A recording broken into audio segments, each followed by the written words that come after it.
de grossesse. Si vous êtes allocataire, mais logiquement vous l'êtes puisque vous aurez créé, si vous n'étiez pas allocataire, au moment où vous avez fait la déclaration de grossesse, vous aurez créé votre compte sur caf.fr. Donc en fait, c'est simple, il faut aller sur votre espace sur mon compte et déclarer, en fait, vous allez sur votre profil, consulter ou modifier et déclarer la naissance de l'enfant. À savoir, le simple fait de déclarer en ligne la naissance d'un enfant, ça suffit pour que nous, la CAF, on prenne en compte la naissance. On n'a pas besoin d'un acte de naissance papier. Si vous êtes non allocataire, mais logiquement, ça ne devrait pas être arrivé, eh bien, c'est la même démarche. En fait, il faut se créer un compte allocataire en faisant une demande de prestation d'accueil du jeune enfant sur le site caf.fr. L'usager peut estimer ses droits, donc tout ce qui est prestation d'accueil du jeune enfant, dans la rubrique aide et démarches, faire une simulation, la prestation d'accueil du jeune enfant. Au niveau de la déclaration d'adoption, en fait, si vous êtes allocataire, vous devez, c'est toujours la même démarche, déclarer l'adoption ou le recueil d'un enfant dans l'espace Mon compte ou sur l'application CAF, Mon compte, rubrique Mon profil, modifier mon profil. Et si vous êtes non allocataire, toujours la même procédure, vous devez déjà créer votre compte et ensuite vous réalisez une demande de prime à l'adoption et allocation de base. Donc dans ces cas-là, la petite subtilité pour l'adoption, il nous faudra une pièce justificative, le jugement d'adoption ou le jugement de recueil de l'enfant. Le rattachement sur la carte vitale. Alors, une petite précision au niveau de la déclaration de grossesse. Il faut bien penser aussi à mettre à jour sa carte vitale, en fait, dès que la déclaration de grossesse est enregistrée dans nos bases, en fait, pour que la future maman ait bien une prise en charge de tous ses soins, donc sous la rubrique assurance maternité. Donc, une fois que bébé est là, donc on vous invite bien évidemment à le rattacher sur la carte vitale. On peut rattacher en fait son enfant sur la carte vitale de la maman et du papa. On aura donc un choix à faire. On va désigner soit la maman, soit le papa comme prioritaire. Et puis, le second parent arrivera comme ayant droit. En sachant que sur la carte vitale, concrètement, ça ne change rien. La seule différence de ce statut, c'est que la personne désignée comme prioritaire sera en fait la destinataire de tous les courriers à destination de son enfant par rapport à l'ayant droit. Alors, si l'assuré a un compte Amélie, il peut faire sa demande de rattachement directement dans la rubrique Mes démarches.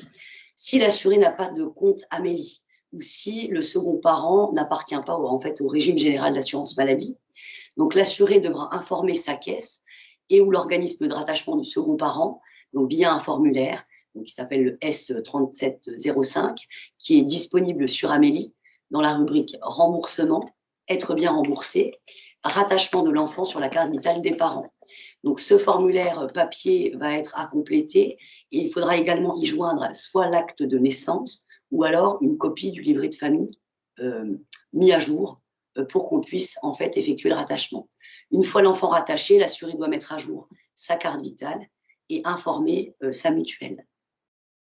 Juste une question, si l'enfant est rattaché sur le dossier de la maman et sur le dossier du papa et que c'est le papa qui emmène l'enfant chez le médecin, qui est remboursé?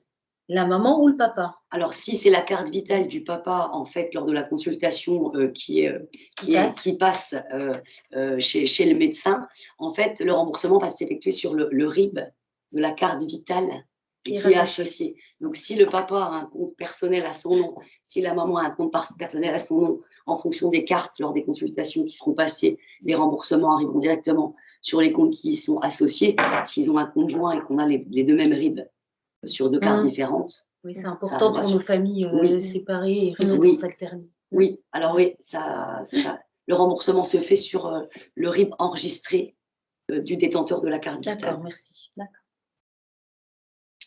Donc ça, je vous l'ai déjà dit. Alors là, on va parler des aides financières et des prises en charge des frais. Donc la prise en charge des soins.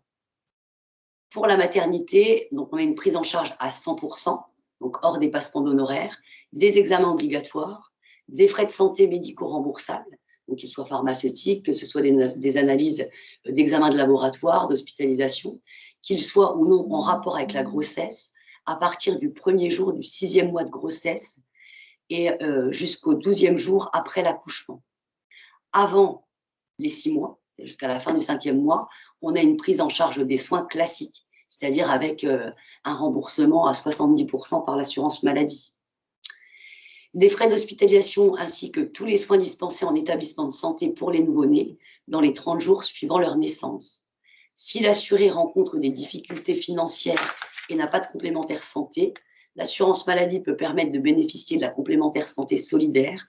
Et à ce titre, sachez qu'il existe également un simulateur qui est disponible sur amélie.fr pour savoir si la personne concernée peut bénéficier de la C2S. Au niveau des aides financières, eh ben, je vais prendre le relais. Je vous laisse là. Donc, au niveau des aides financières versées par la CAF, donc déjà, le premier volet, en fait, c'est toutes les prestations qui sont incluses dans la page, prestations d'accueil du jeune enfant. Donc, nous avons la prime à la naissance ou à l'adoption. Donc, dans le cas de la prime à la naissance, elle est versée au cours du 7e mois de grossesse. Dans le cadre d'une adoption, en fait, elle peut être versée à tout moment, jusque tant que l'enfant n'a pas encore 20 ans. Pour les grossesses multiples ou adoptions multiples, il y a autant de primes à la naissance ou à l'adoption que d'enfants nés ou adoptés. Donc, ces prestations-là sont soumises à condition de revenus. Pour la prime à la naissance, le montant de la prime est de 1 024,52 €. La prime à l'adoption, le montant est doublé, 2 038,81 €. Ensuite, une fois que le bébé est né, il y a l'allocation de base qui est mise en place à compter du mois suivant la naissance de l'enfant jusqu'au mois précédent, c'est 3 ans, ou 20 ans dans le cadre d'une adoption. L'allocation de base est une prestation qui est également soumise à condition de revenus. Et du coup, il y a 3 cas en fait d'allocation de base. Soit vous n'avez pas de droit parce que les ressources sont supérieures au plafond, soit vous avez le droit à l'allocation de base à taux partiel pour un montant de 92,86 €, soit vos ressources vous permettent d'avoir le taux plein et le montant est de 185,73 €. Donc en fait, pour ces deux prestations-là, c'est soumis à condition de ressources et les barèmes en fait sont adaptés en fonction de la composition familiale. Donc, dans le cas où l'allocataire veut davantage d'informations sur ces prestations-là, rendez-vous sur caf.fr, rubrique aide et démarches, ma situation. Ensuite, l'autre volet, il y a 2 autres volets dans la prestation d'accueil du jeune enfant. Il y a la prestation partagée d'éducation de l'enfant. Dans le cas où le papa ou la maman, j'insiste parce que ça peut être le papa, la maman ou les deux, souhaite soit réduire son activité professionnelle ou arrêter son activité professionnelle pour s'occuper de son enfant de moins de 3 ans. Cette prestation-là, elle n'est pas soumise à condition de ressources. Par contre, la prestation a une durée limitée en fonction du nombre d'enfants à charge. C'est important à savoir, quand il n'y a qu'un seul enfant, la durée de la prestation est limitée à 6 mois. Et à partir du deuxième enfant, la prestation est limitée à 24 mois maximum, mais en fait, ce ne sera jamais 24 mois parce que de ces 24 mois, on déduira les IJP, les indemnités journalières postnatales. Voilà. Donc, il y a différents montants en fonction de si c'est un arrêt total d'activité professionnelle ou en fonction du pourcentage de réduction de l'activité professionnelle. Et ensuite, il y a le volet garde de l'enfant avec le complément libre choix du mode de garde. Donc, le complément libre choix du mode de garde, il est versé lorsque l'enfant est gardé soit par une assistante maternelle, qu'elle soit à domicile ou dans une maison d'assistante maternelle. Si l'enfant est gardé par une garde d'enfants à domicile ou une micro-crèche.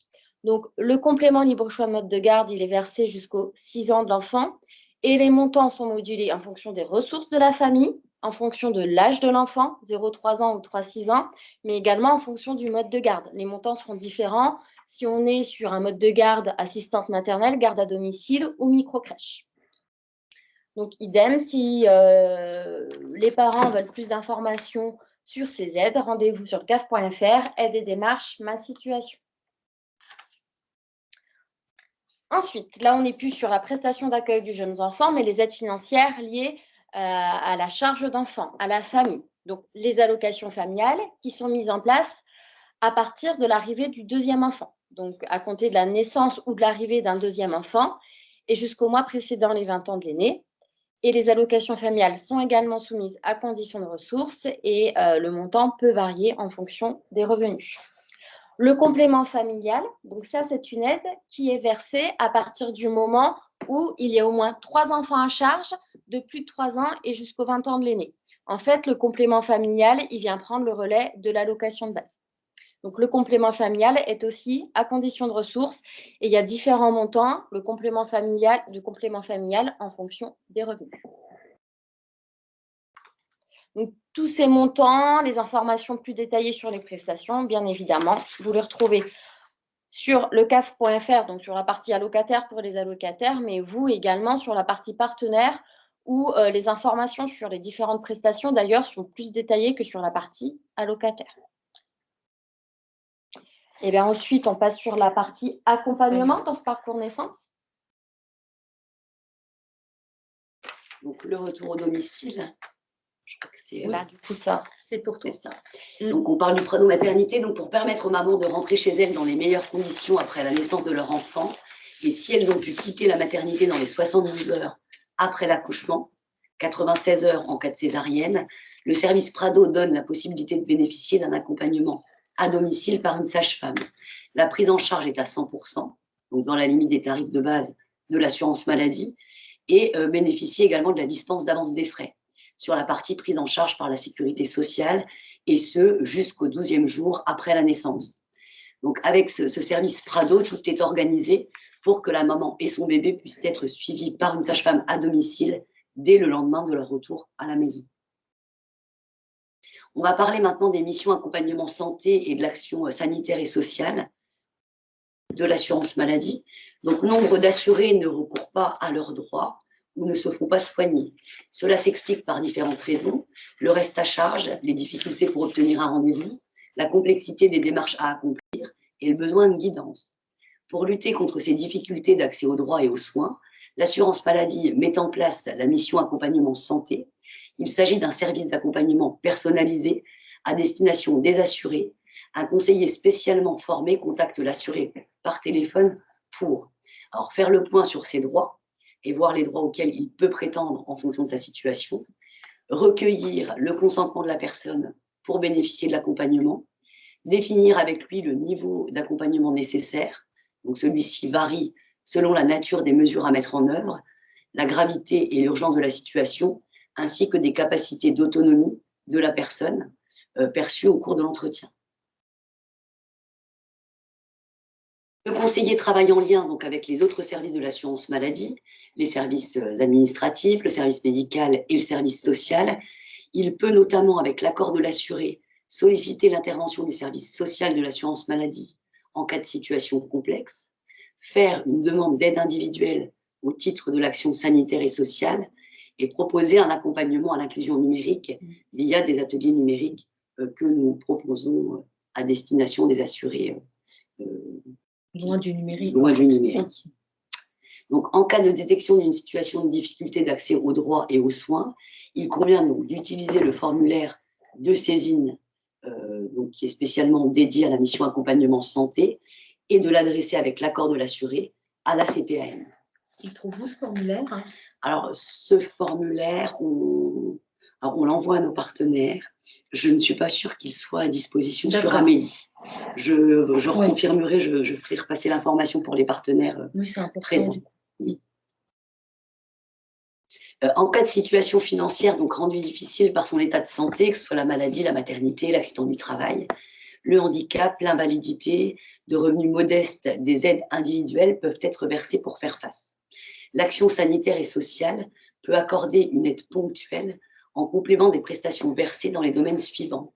Donc l'accès aux soins pour aider à la réalisation de soins médicalement justifiés, exemple pour les prothèses dentaires, l'acquisition d'une complémentaire santé, la perte ou la baisse de revenus liés à une maladie, un accident ou à la maternité, le retour et le maintien à domicile suite à une hospitalisation et au besoin de recourir à une aide ménagère pour un assuré isolé, la réinsertion professionnelle, donc une aide peut être versée aux assurés en contrat de rééducation professionnelle ou de réorientation professionnelle pendant un arrêt de travail, et l'insertion à domicile des personnes vivant avec un handicap, avec l'adaptation du logement, l'appareillage, les interventions à domicile.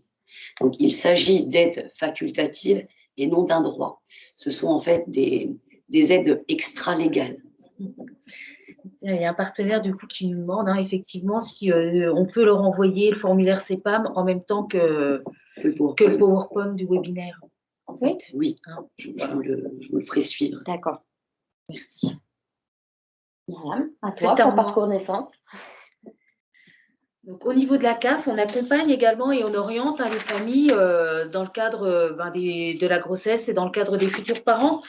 Donc, en leur donnant des rendez-vous personnalisés pour un accompagnement avec un conseiller de la CAF. Donc, on aide les parents dans le cadre de cet accompagnement, on les oriente vers les services de proximité.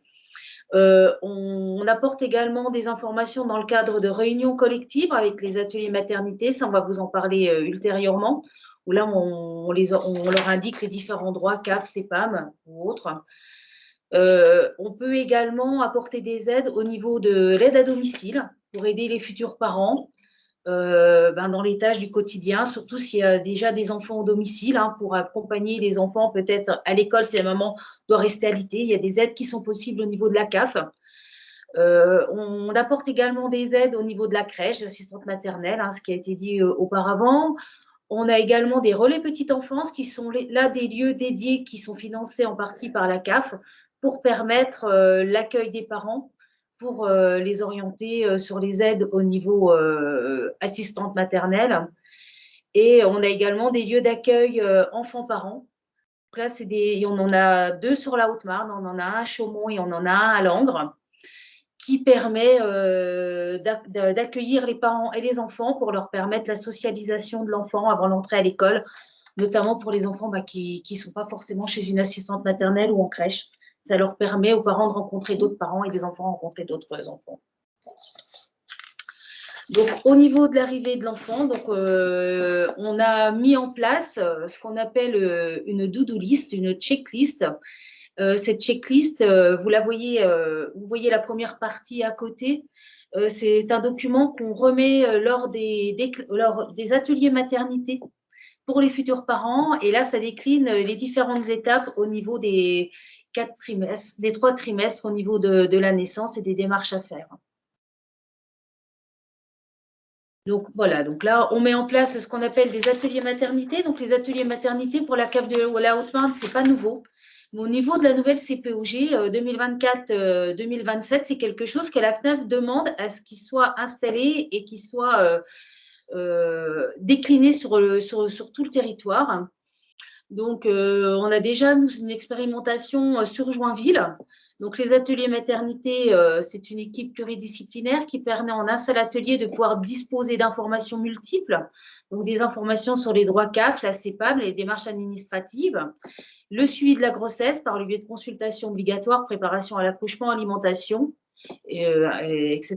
Ces ateliers sont animés par un responsable de la CEPAM, un travailleur social de la CAF, la PMI et une sage-femme libérale. Donc, c'est mis en place, comme je vous disais, sur les territoires de Joinville. Donc, le prochain atelier maternité qui va avoir lieu, ça sera le 8 mars 2024. Donc, ça se passe au centre social du Valage à Joinville. Donc, on a 4 dates qui sont déclinées pour l'année. On est en train de développer l'atelier maternité de Chaumont. Donc, on va avoir une date à venir en avril 2024. Et ça va se passer à la maternité de Chaumont. Et il y a également des ateliers sur Saint-Dizier qui devraient se dérouler à la maternité de Saint-Dizier.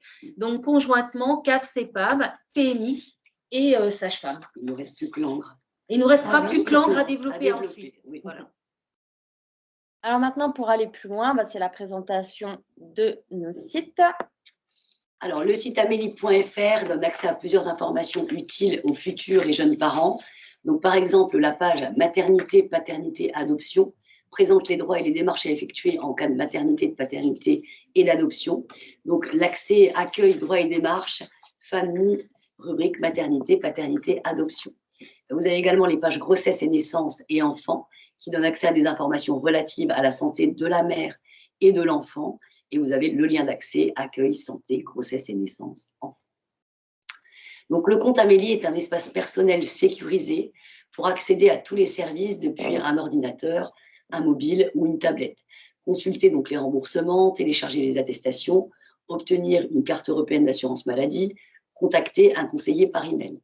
Sur l'espace Mon compte, il est possible de trouver l'espace « J'attends un enfant ».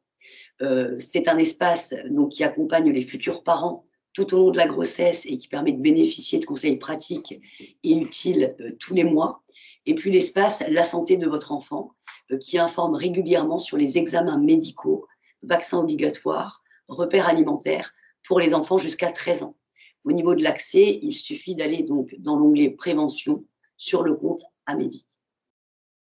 Alors, au niveau donc, du site caf.fr, il donne accès à plusieurs informations utiles aux futurs et jeunes parents. Donc, par exemple, vous avez la page dédiée « J'ai ou j'attends un enfant » qui présente les offres de services et des sites utiles dans le cadre d'une grossesse ou d'arrivée d'un enfant. Donc, le chemin d'accès, c'est dans « Accueil, allocataire », les aides et démarches, ma situation, ensuite vie personnelle et j'attends un enfant. Vous avez également un parcours interactif qui va bientôt être disponible. Donc, en fait, le principe, c'est sur la base d'un formulaire à compléter, basé sur quelques petites questions posées à l'usager, un parcours personnalisé est proposé au niveau des prestations légales, des offres de services, orientation vers les sites ressources adaptés à la situation. Donc ça, pareil, le chemin d'accès, accueil allocataire, aide et démarches, ma situation, vie personnelle, j'attends un enfant. Vous avez également le magazine Vie de famille. C'est le magazine des caisses d'allocation familiale et qui est disponible sur le caf.fr dans une rubrique dédiée. Vous avez différents articles, des vidéos, des podcasts à destination des futurs parents ou des parents. Une newsletter est également envoyée aux abonnés tous les mois pour informer de l'apparition d'un nouveau numéro du magazine. Vous le trouvez dans Accueil allocataire, magazine Vie de famille. Et ensuite, sur le compte personnel de l'allocataire, vous pouvez consulter votre dossier et faire de nombreuses démarches en ligne sur ordinateur, smartphone et tablette en téléchargeant l'application caf.fr. Le site monenfant.fr, Myriam. Donc, le site monenfant.fr, c'est vraiment un site qui est vraiment très utile. Ce site est développé par la branche famille. Donc, il propose une offre de service qui permet d'accompagner les parents dans la recherche d'un mode d'accueil ou d'autres services proches de chez eux. Donc, les principaux services du site, c'est le référencement des structures d'accueil qui est destiné aux jeunes enfants, donc les crèches, les assistantes maternelles, le service de garde à domicile, les maisons d'assistantes maternelles qu'on appelle des MAM, des centres de loisirs, avec une recherche qui est vraiment bien utile, qui est la recherche géolocalisée d'un mode d'accueil et la demande d'information en ligne. C'est-à-dire que la famille a juste à mettre son adresse et on a un curseur qui nous permet de déterminer sur 5 à 30 km les structures à proximité de leur domicile. Et c'est mis à jour très régulièrement. Donc, on a également le référencement des relais petite enfance, les lieux d'accueil parents-enfants et autres lieux de ressources à destination des futurs parents et des parents de jeunes enfants. Il permet également de simuler le reste à charge en crèche de son enfant et les estimations de la prestation d'accueil, la page. Donc, ça, c'est les différentes allocations, la prime de naissance, l'allocation de base. Et il y a également des ressources d'information sur la petite enfance et la parentalité. Il y a pas mal d'articles qui sont déclinés, qui sont très intéressants sur ce site. Alors, vous avez également le site mesdroitssociaux.gouv.fr qui, depuis le 16 juin 2020, propose un parcours naissance interopérateur. Donc, en fait, en un coup d'œil, sur ce site-là, vous pourrez retrouver le calendrier de l'ensemble des démarches à effectuer, que ce soit en matière de santé, de droits et démarches, bon à savoir, à partir du 3e mois de grossesse jusqu'aux 3 ans de l'enfant. Pour chaque étape, en fait, c'est cliquable et vous obtiendrez des informations détaillées sur les démarches à effectuer selon sa situation. Donc, ça détaille vraiment pour tous les opérateurs, à chaque étape de la grossesse aux 3 ans de l'enfant, quelles sont les démarches à effectuer. Donc, en fait, c'est sur le site, c'est sur vos événements de vie. Vous attendez un enfant, naissance. Et ensuite, en fait, c'est structuré sur chaque étape de la grossesse et de la vie de l'enfant jusqu'à ses 3 ans. Donc, il y a également une nouvelle application qui s'appelle l'application 1000 premiers jours. Donc, ça, c'est une application qui a été conçue par le ministère des Solidarités et de la Santé. Et c'est un outil qui est, c'est l'outil qui est en lien avec le site Les 1000 premiers jours.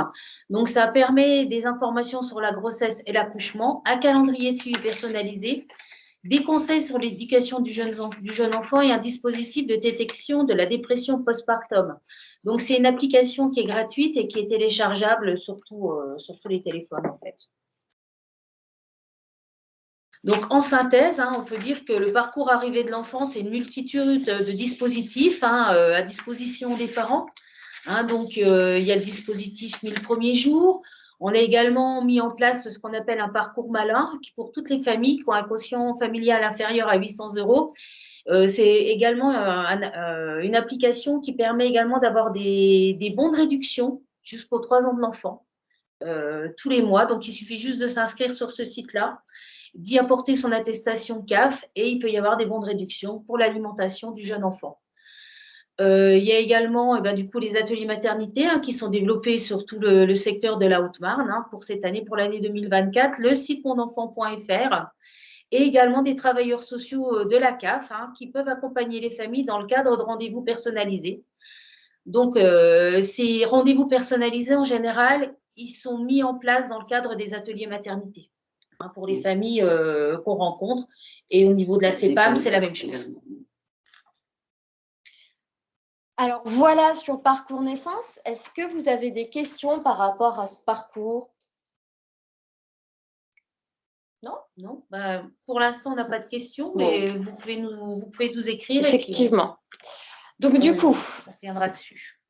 Maintenant, Myriam et moi, on va vous présenter en fait l'actualisation du règlement intérieur d'action sociale et familiale pour cette nouvelle année 2024. Donc, les modifications de certaines aides existantes, mais aussi la création de nouvelles aides.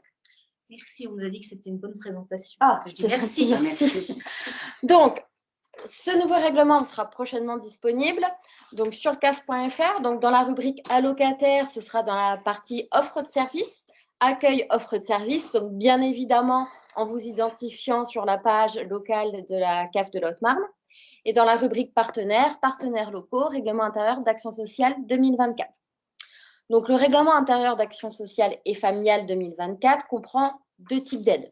Vous avez d'abord le volet aide aux partenaires, sous la forme d'aide à l'investissement, sous forme de subventions et ou de prêts sans intérêt et d'aide au fonctionnement, et les aides financières individuelles.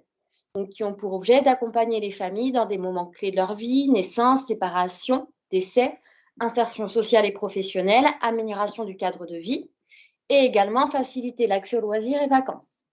Donc, c'est vraiment ces aides financières individuelles, elles sont un complément des droits aux prestations légales et des aides de droit commun versées par les partenaires de la CAF, que ce soit le FSL, la Caisse primaire d'assurance maladie, les mutuelles, la MDPH et le conseil départemental. Donc déjà, en fait, un petit rappel pour pouvoir bénéficier des aides fixées au règlement intérieur de l'action sociale et familiale de la CAF de la Haute-Marne. Donc, il faut remplir les conditions suivantes. Être allocataire de la CAF de la Haute-Marne et ouvrir droit à une ou plusieurs des prestations familiales. Donc, en fait, il faut avoir un enfant à charge. Mais en fait, par extension, les usagers suivants sont également bénéficiaires potentiels des aides individuelles d'action sociale et familiale.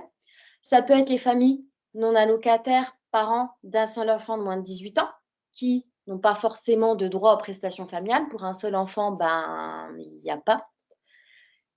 Ça peut également concerner les parents qui n'ont pas la garde de l'enfant et du coup qui sont non allocataires, à condition qu'elles relèvent du régime général. Ça peut être également les familles endeuillées d'un enfant qui relève du régime général, dont les droits aux prestations familiales sont donc terminés. Les familles également relevant du régime général qui ont la charge effective et permanente d'au moins un enfant et qui bénéficient soit de l'aide personnalisée au logement, du revenu de solidarité active ou de la prime d'activité. Mais du coup, c'est également étendu aux futurs parents allocataires dès lors qu'une grossesse est déclarée à la CAF, donc sur mon espace CAF.fr, en cohérence avec l'offre de travail social de la CAF et les rendez-vous des droits proposés aux futurs parents pour leur présenter les droits et les démarches à réaliser. Donc, pour bénéficier d'actions sociales de la CAF, il faut être allocataire et ouvrir droit à une ou plusieurs prestations familiales ou être futur parent. Donc, pour pouvoir bénéficier d'une aide de l'action sociale et familiale, il faut que le dossier allocataire au titre des prestations légales soit régularisé. Les aides également sont conditionnées à une condition de ressources en fait qui se traduit par le quotient familial. Et en fait, on le verra pour chacune des aides, ça dépend en fait, les aides sont conditionnées à un montant de quotient familial. Donc le quotient familial, je vais pas vous détailler le calcul, mais l'allocataire en fait, sur son espace personnel sur le CAF.fr. Il peut le retrouver, il peut même éditer une attestation de quotient familial. Donc, sur le volet des aides aux familles, on va voir qu'il y a les aides au temps libre, les aides à la scolarité et aux études, les aides liées au logement et les aides liées à l'accompagnement individuel des familles. Donc, on va commencer par les aides aux vacances. Donc, dans le cadre des aides au temps libre, on a effectivement les aides aux vacances. Donc, dans les aides aux vacances, on a différents dispositifs. Donc, le premier dispositif des aides, c'est ce qu'on appelle les aides pour partir en vacances dans des structures labellisées par le service commun VACAF.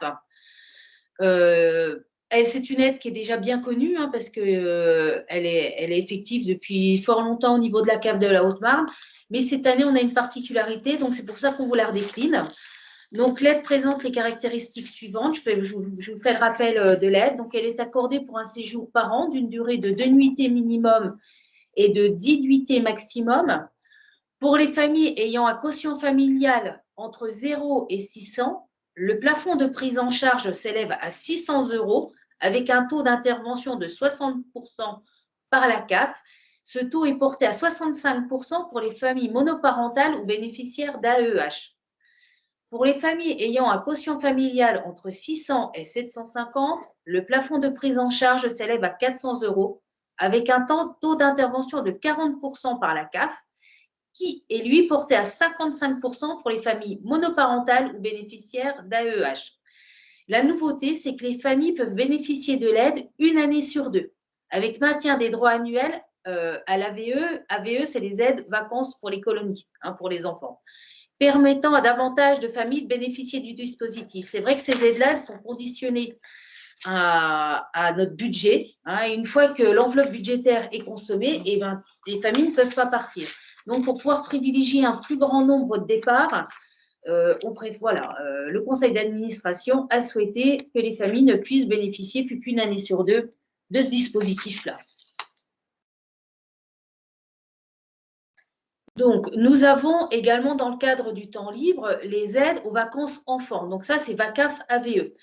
Donc, ces aides ont pour objet de permettre aux enfants de partir en vacances dans des structures labellisées par le service commun VACAF. L'aide présente les caractéristiques suivantes.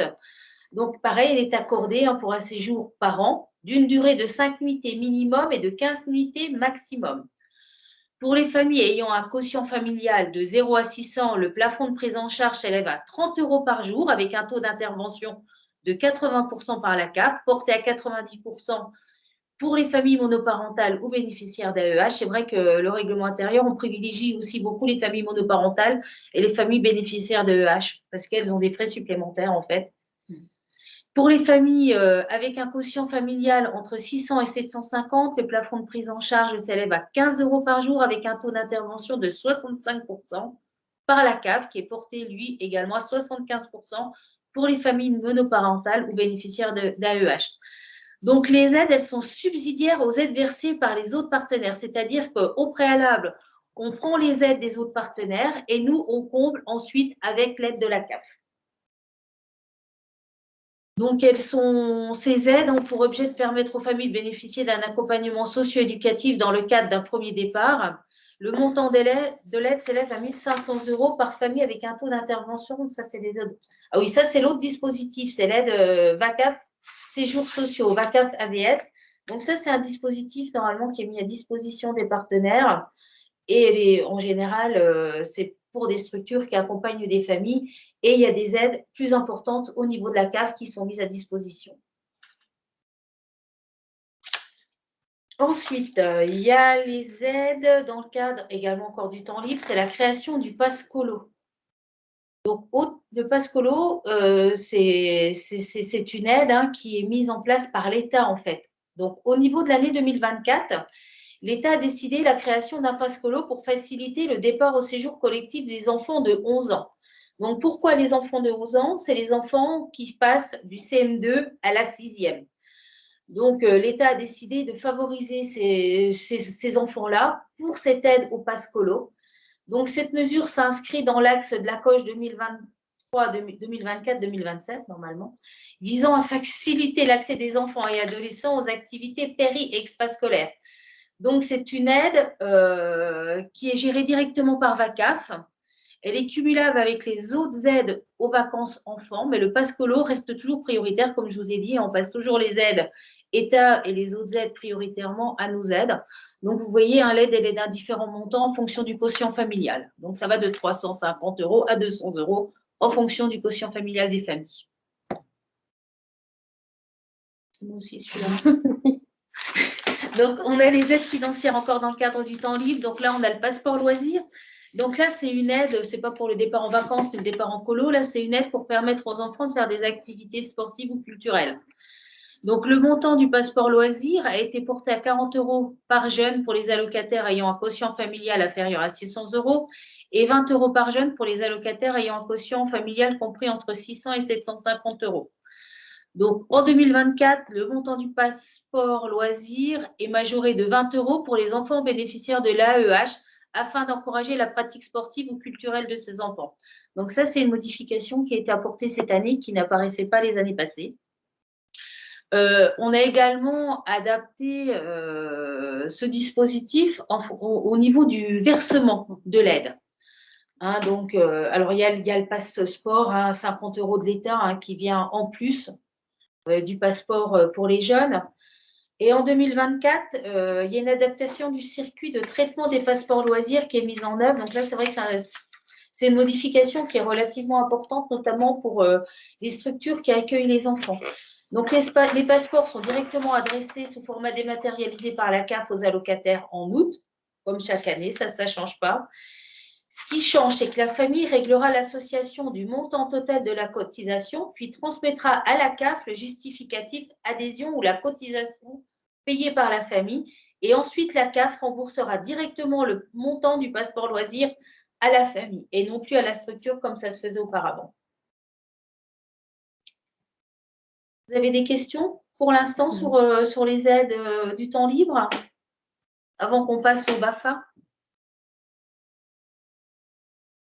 Alors, donc les aides financières à la scolarité et aux études, donc les aides liées au BAFA, donc brevet d'aptitude aux fonctions d'animateur, et BAFD, brevet d'aptitude aux fonctions de directeur. Donc l'objectif de cette aide, c'est de favoriser la formation des jeunes aux fonctions d'animateur et de directeur dans un centre de vacances et de loisirs, permettant ainsi de contribuer à la qualité encadrement. Donc en fait, sur ces aides, il y a une partie nationale et une partie locale. Donc en 2023, le montant de l'aide nationale a été doublé à l'été 2023, passant à 200 €. Du coup, en 2024, pour la partie locale, le montant de l'aide locale au BAFA et au BAFD est majoré de 200 €. Donc pour les porter respectivement 450 € pour le BAFA et 550 € pour le BAFD. Donc l'objectif étant d'encourager l'inscription des jeunes aux sessions de formation, faciliter la recherche d'encadrants animateurs dans le département et réduire le reste à charge pour les jeunes s'engageant dans ces formations. Au niveau des aides financières pour la scolarité et les études, il y a également l'aide à l'équipement informatique. Donc, l'aide, elle consiste en un prêt social sans intérêt d'un montant maximum de 500 € pour l'acquisition de matériel informatique, ordinateur, imprimante et ou consommable, avec un remboursement de 35 € par mois retenu sur les prestations familiales. Donc, cette aide a été créée en 2020 dans le cadre du développement des nouveaux modes d'apprentissage. Donc, jusqu'en 2023, en fait, l'aide, elle était réservée aux jeunes jusqu'à leurs 18 ans. Donc, en 2024, la nouveauté, c'est que l'aide est étendue aux jeunes jusqu'à 25 ans afin d'accompagner le démarrage, la reprise d'une activité ou d'une formation professionnelle et universitaire. Ensuite, toujours dans ce volet aide financière à la scolarité et aux études, nous avons l'aide Parcours Jeunes. Donc, cette aide, c'est une subvention à destination des jeunes de 16 à 25 ans pour les accompagner dans leurs projets professionnels afin de favoriser leur insertion sociale en prenant en charge des frais qui pourraient être un frein à leur projet. Donc, ça englobe différentes choses. Ça peut être les frais d'inscription pour des études supérieures, les coûts de la formation, les coûts de logement, les frais de mobilité, les frais liés à l'alimentation. Et la nouveauté en 2024, c'est que l'aide est portée à 800 € alors qu'elle était de 500 €. À noter que cette aide est versée prioritairement aux tiers. Il Il faut savoir aussi que les jeunes doivent toujours être attachés au dossier allocataire de leurs parents effectivement. et ne pas avoir leur propre numéro C'est allocataire ça. quand ils sont étudiants. Des fois, ils ont l'allocation logement, Ouais. ils ont leur propre numéro allocataire. C'est vrai que là, il faut qu'ils restent rattachés au dossier du parent. Ouais, c'est conditionné, C'est être à charge sur voilà. le dossier des Aux de conditions parents. de départ du règlement intérieur. Exactement. En fait, faut pas l'oublier. C'est bien de le rappeler. Ensuite, on bascule sur les aides financières pour le logement et l'habitat. Donc, dans ce volet, nous avons les aides à l'équipement ménager et mobilier.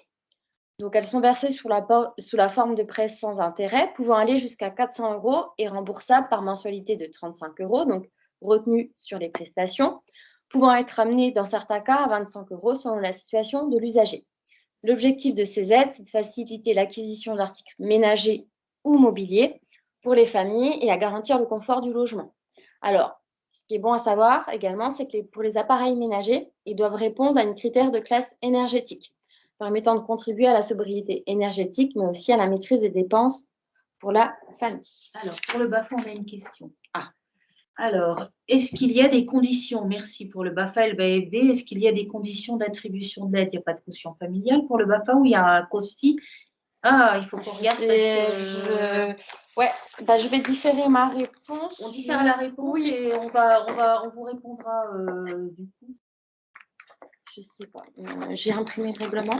Tu l'avais réimprimé? Ouais, tiens, je regarde pendant que… Je regarde pendant que ma collègue continue. Alors, ouais. C'est à toi. C'est à moi. Je passe la main. Donc moi, je vais vous parler des aides financières dans le cadre du logement et de l'habitat. Donc, il faut savoir qu'au niveau de la CAF, on a une aide qui est importante pour aider les familles. Donc, c'est une subvention pour travaux de rénovation. Donc, cette aide a pour objet de permettre aux familles de réaliser des travaux de rénovation de leur logement dans l'objectif d'améliorer les conditions de logement en lien avec un gain énergétique d'au moins 35%. Donc, le montant de l'aide peut aller jusqu'à 5 000 € de manière subsidiaire par rapport aux autres aides mobilisables. Donc, l'accompagnement des familles est assuré par Solia. C'est vrai que nous, on a donné ce dispositif d'aide à cet organisme, c'est anciennement Habitat et Développement sur Chaumont, qui est rue du Val-Barisien. Donc, c'est des personnes qui sont agréées, qui maîtrisent bien les ouvrages et qui montent avec vous les dossiers d'aide. Et si les aides nationales ne sont pas suffisantes et que les personnes ont bien un quotient familial inférieur à 800 €, on peut aider jusqu'à hauteur de 5 000 €, tout en sachant qu'on laisse quand même 15% des travaux normalement à charge de la famille. Alors, du coup, j'ai la réponse pour Parfait. le BAFA et le BAFD. Donc, pour le BAFA, en fait, c'est les conditions générales d'obtention des aides du règlement intérieur d'action sociale et familiale. Donc, en fait, il faut que la famille soit allocataire. Sur le BAFA, j'insiste, c'est la famille et pas le jeune. Et avoir un quotient familial inférieur ou égal à 750 €. C'est 750 €. Donc, effectivement, c'est soumis à condition de revenus. Et pour le BAFD, par contre, là, c'est différent. Le jeune, il doit être titulaire du BAFA, forcément résider en Haute-Marne, être inscrit au stage de formation générale pour les fonctions de directeur. Et là, on n'a plus la condition, en fait, d'être allocataire pour les parents. Voilà. Est-ce que ça répond à votre question? Le centre social de Lens. C'est bon. Merci.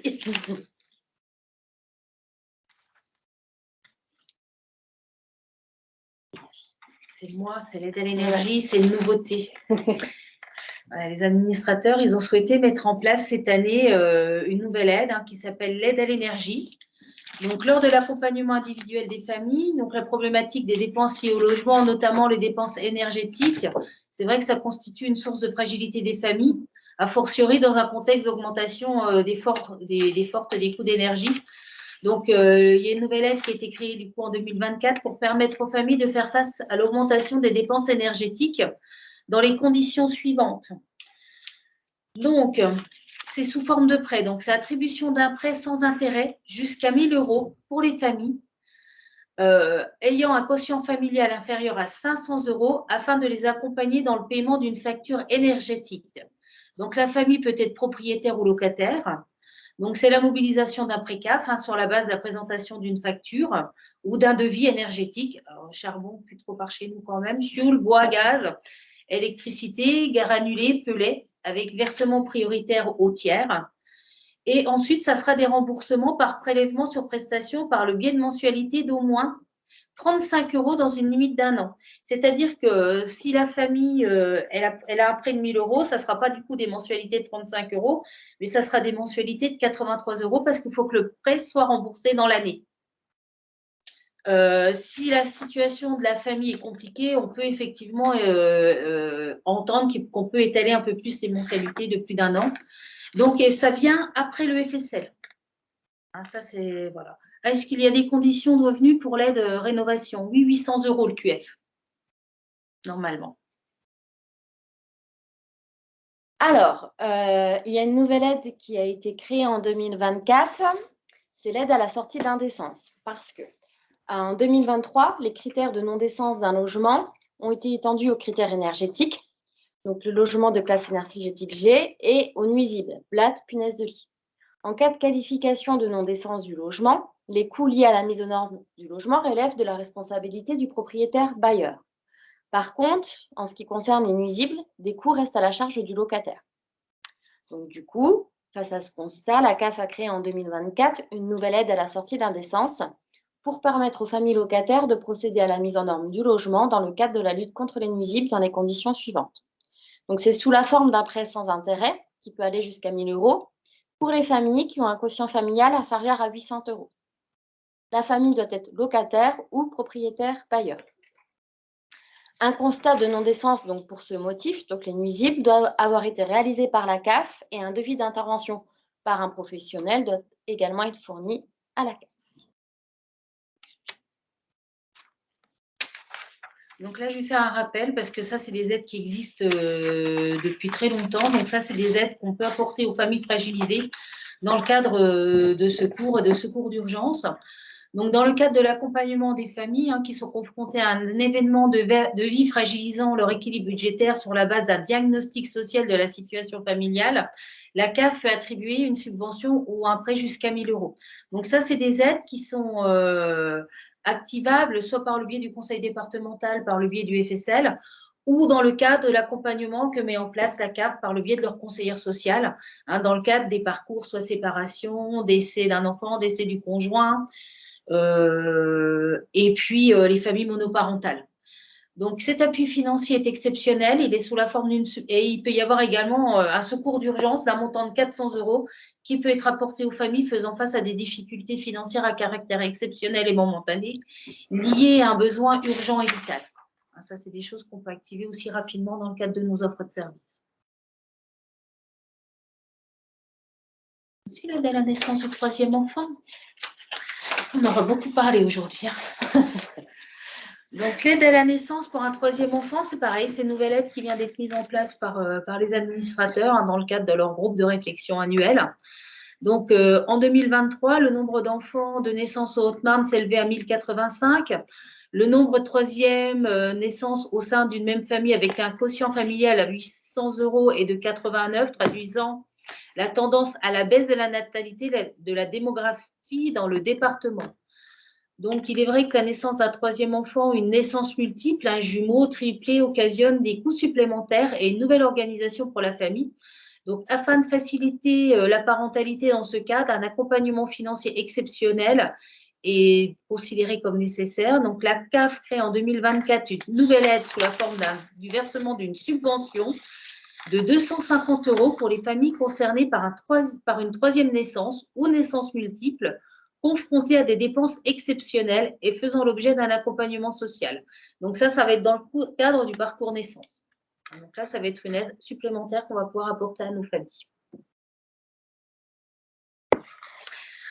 Donc, il y a une nouvelle aide également. Ils ont été super créatifs, nos administrateurs. Donc, ils viennent de mettre en place une aide dans le cadre de la mobilité. Donc, dans le cadre du schéma départemental des services aux familles et du pacte des solidarités, la mobilité a été identifiée comme un frein important à la reprise d'une activité professionnelle ou à l'insertion sociale des familles. Donc, il y a un garage solidaire qui a récemment ouvert sur Langres. Et ce garage solidaire est à destination des bénéficiaires de minima sociaux, des demandeurs d'emploi, des apprentis et des stagiaires.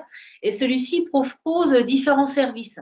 Donc, il y a la location solidaire de vélos, de scooters, de voitures, de diagnostic mobilité avec mise en place d'un accompagnement pour l'apprentissage, par exemple, du permis à conduire, du BSR. Et il y a aussi un garage avec une facturation à hauteur de 36 heures par heure pour la main-d'œuvre et le prix des pièces. Donc, dans le cadre de cette installation du garage solidaire, la CAF met en place en 2024 une convention avec lui pour permettre l'attribution des aides suivantes aux familles allocataires.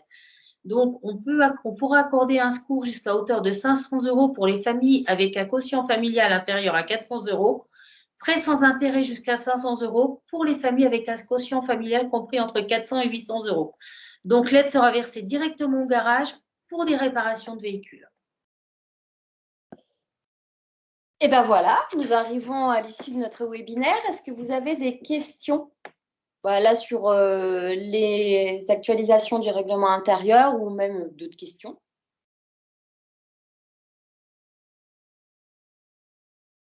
Pas de questions? Pas de questions. Merci. Non? Non. Donc du coup, à l'issue du webinaire, vous allez recevoir une enquête de satisfaction par mail.